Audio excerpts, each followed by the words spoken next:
અને હવે સીધા તમને લઈ જઈશું જે અમિત શાહ સંબોધન કરી રહ્યા છે। मित्रों, कोई भी संस्था जब शताब्दी तक पहुंचती है तो एक बहुत बड़े इतिहास को पीछे छोड़कर जाती है और एक आने वाले लंबे समय के लिए आने वाली चुनौतियों को भी, आने वाली सभी चुनौतियों को पार करने के लिए, आयोजन करने के लिए भी वो वर्ष बहुत महत्वपूर्ण होता है।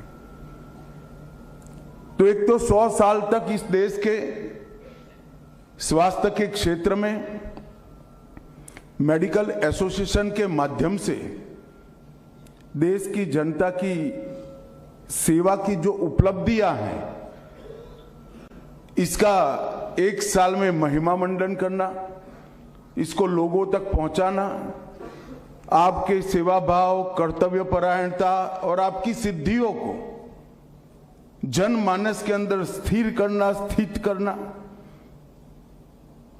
और दूसरा, इस क्षेत्र में जो बदलाव आए हैं, एक प्रकार से आरएमपी से लेकर स्पेशलाइजेशन तक का बहुत बड़ा यात्रा इस क्षेत्र में भी तय किया है। वो पूरे क्षेत्र को आने वाले समय के साथ कदम मिलाने के लिए तैयार करने का भी यही साल है। कहते हैं कि आप लोग जिस व्यवसाय में हो, जिस क्षेत्र में हो, ये मूल रूप से सेवा का क्षेत्र है और मैं भी ऐसा मानता हूं। जब कोई व्यक्ति बीमार होकर डॉक्टर के पास जाता है और विशेष रूप से जब गंभीर रूप से बीमार होकर जाता है, उसको कहीं और ईश्वर नहीं दिखाई पड़ता, उपचार करने वाले डॉक्टर में ही ईश्वर का दर्शन होता है। तो इस क्षेत्र के एथिक्स के डायमेंशन को भी 100 साल के बाद एक बार पुनः विचार करना चाहिए। जिनका जीवन शुद्ध हो, विचार शुद्ध हो, आचार शुद्ध हो, मैं तो आग्रह करूंगा केतन भाई और डॉक्टर नायक को कि आप लोग एक टीम बनाकर एक ऐसी टीम बनाइए कि जो इस क्षेत्र के एथिक्स को भी रीडिफाइन करे, आज के अनुसार बनाए। 100 साल पहले बनाए गए एथिक्स के डायमेंशन और दायरे आज काल बाह्य हो गए हैं और मुझे लगता है कि इसका मेडिकल एजुकेशन में भी समावेश करने के लिए एक सुझाव आईएमए ने भारत सरकार को देना चाहिए, क्योंकि मेडिकल साइंस अकेला सिखाने से कोई सफल डॉक्टर नहीं बन सकता।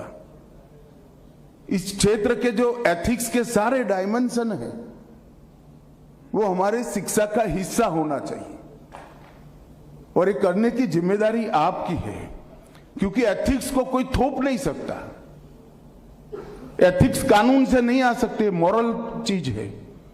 अगर आप ही एथिक्स को रीडिफाइन कर भारत सरकार को देते हैं और उसको मेडिकल एजुकेशन के कोर्स का हिस्सा बनाते हैं, तो आने वाले दिनों में जो भूपेंद्र भाई ने बताया संख्या बहुत बढ़ा दी है, मगर मुझे लगता है संख्या अच्छे डॉक्टरों की बढ़ेगी, सेवा को धर्म मानने वाले डॉक्टरों की बनेगी, जिसकी बहुत जरूरत है। एक सम्मान जो जनता के मन में इस 100 साल की तपस्या के कारण अर्जित हुआ है, एक विश्वास अर्जित हुआ है, वो विश्वास को कई दशकों तक, सदियों तक आगे ले जाने के काम ये रीडिफाइन एथिक्स करेंगे, इसका मुझे भरोसा है। आज 27 राज्यों से 5000 से ज्यादा प्रतिनिधि यहाँ पर आए हैं और आईएमए को नए अध्यक्ष ही प्राप्त हुए हैं। अध्यक्ष एक प्रकार से मैं बहुत लंबे समय से डॉक्टर नायक को जानता हूं। केतन भाई के साथ बड़ा गहरा रिश्ता रहा और केतन भाई के साथ ही डॉक्टर नायक एक प्रकार से टीम बनकर काम करते रहें। बाकी नायक साहब के बारे में बाकी जो भी अच्छाइयाँ है डॉक्टर देसाई ने बताया है उसको, मगर मैं ऊर्जा के बारे में मैं गारंटी लेता हूं ऐसा ऊर्जावान अध्यक्ष शायद आपको कभी नहीं मिला। डॉक्टर नायक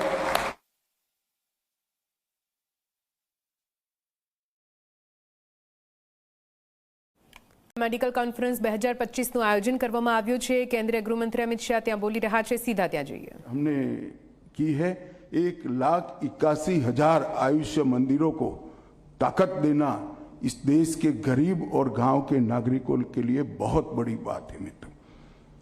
आयुष्मान भारत, अटल मिशन, मिशन इंद्रधनुष, मलेरिया में 97% की कमी, लगभग थोड़े समय में मलेरिया से मुक्त हो जाएंगे।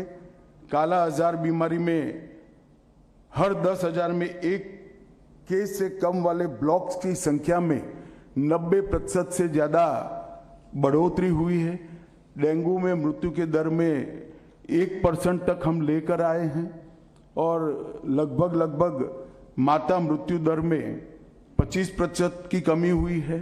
संस्थागत प्रसव में 20% की वृद्धि हुई है।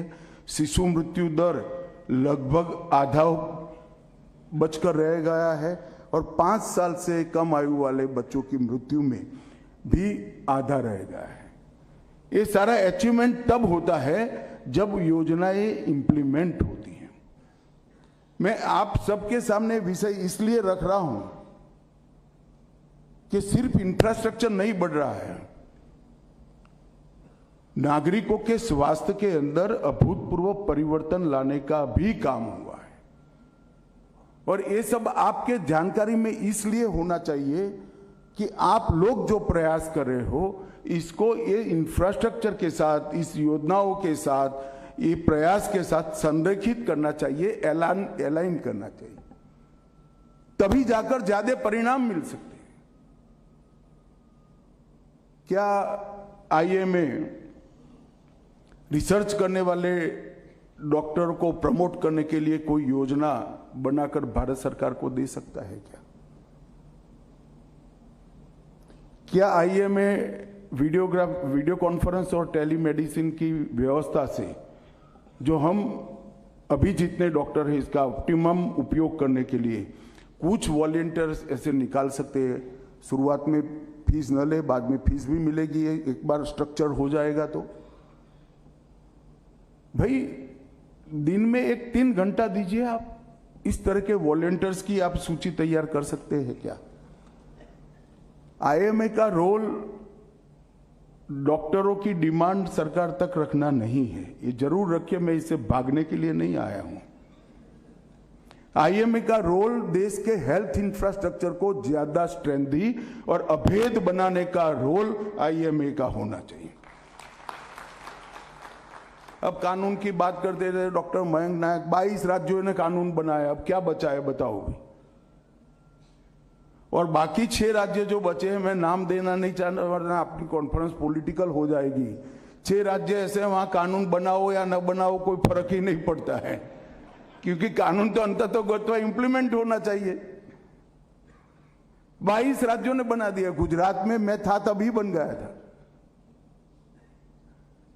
अब समय आ गया है कि हमने ये 125 साल है, हमने हमारे योगदान के और हमारे काम के डायमेंशन को फिर से सोचना पड़ेगा, क्योंकि देश को यहां से आगे हम कैसे ले जाना है। अफोर्डेबल, एक्सेसिबल और क्वालिटी हेल्थ की दिशा में अगर देश को ले जाना है तो उसमें आईएमए का रोल क्या हो सकता है। मित्रों, स्थापना से अब तक जो आपने किया है, इस देश में लगभग 10 लाख अलग अलग प्रकार के एसोसिएशन, ऑर्गेनाइजेशन चलते होंगे, मगर मैं आज इस मंच पर खड़ा रहकर कोई डेटा के बगैर मेरे अनुभव के आधार पर बेरोक टोक कह सकता हूं, सबसे ज्यादा सेवा की योगदान अगर किसी का है तो आईएमए का है। मगर ये हमारे लिए गौरव का मुद्दा हो सकता है, संतुष्टि का नहीं हो सकता।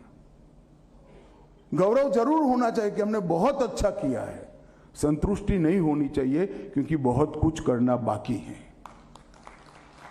और आईएमए ने इस पर थोड़ी चिंता करनी चाहिए।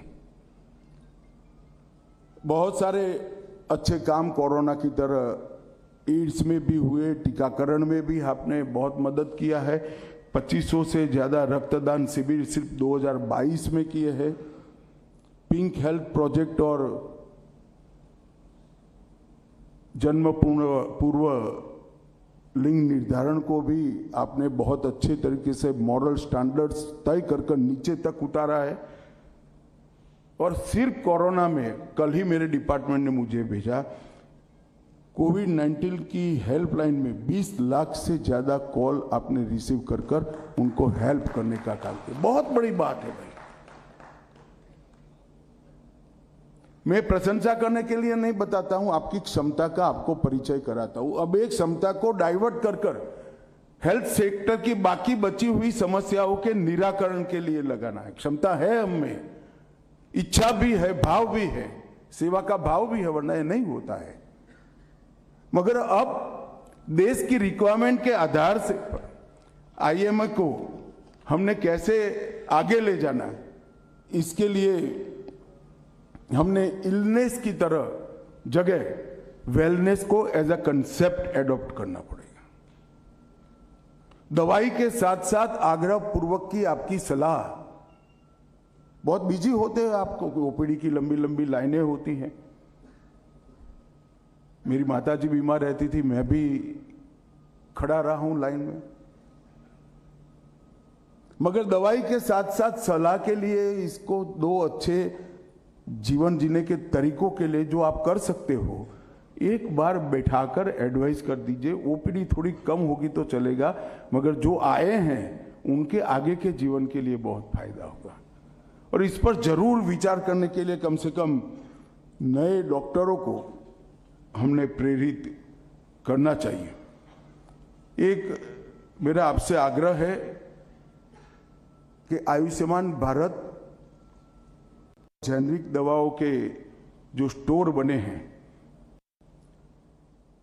इसके महत्व को हम कुछ बोलकर कम न करें। देश में कई प्रकार का समाज जीवन है, कई स्तर के पेशेंट है। आप लोगों के साथ किसी की स्पर्धा नहीं है, मगर जहां वैक्यूम है वहां भरना ही पड़ेगा। और वैक्यूम भरने की ये प्रक्रिया को बहुत इसका महिमा मंडन न करे तो कोई आपत्ति नहीं है। इसको थोड़ा नीचे गिराने का जो कई लोग प्रयास करते हैं, सब नहीं करते हैं, मगर उसको हमने एक प्रकार से रोकना चाहिए। अब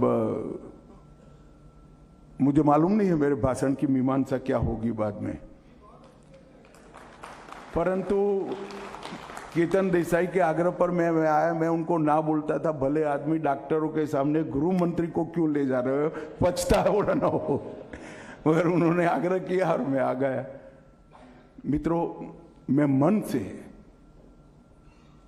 इस देश भर के सभी डॉक्टरों ने आजादी के पहले से लेकर अब तक देश के गरीब दर्दियों के लिए, बीमार दर्दियों के लिए जो किया है, इसको मन पूर्वक सम्मान करता हूं। परंतु मैं आग्रह भी जरूर करता हूं कि अब देश में बहुत बड़ा बदलाव इस क्षेत्र में हो गया है। हम थोड़ा एक दिन का सेमिनार इन विषयों पर कर बदलाव को समझें और बदलाव में कहां हमारी जरूरत है इसको आइडेंटिफाई करें।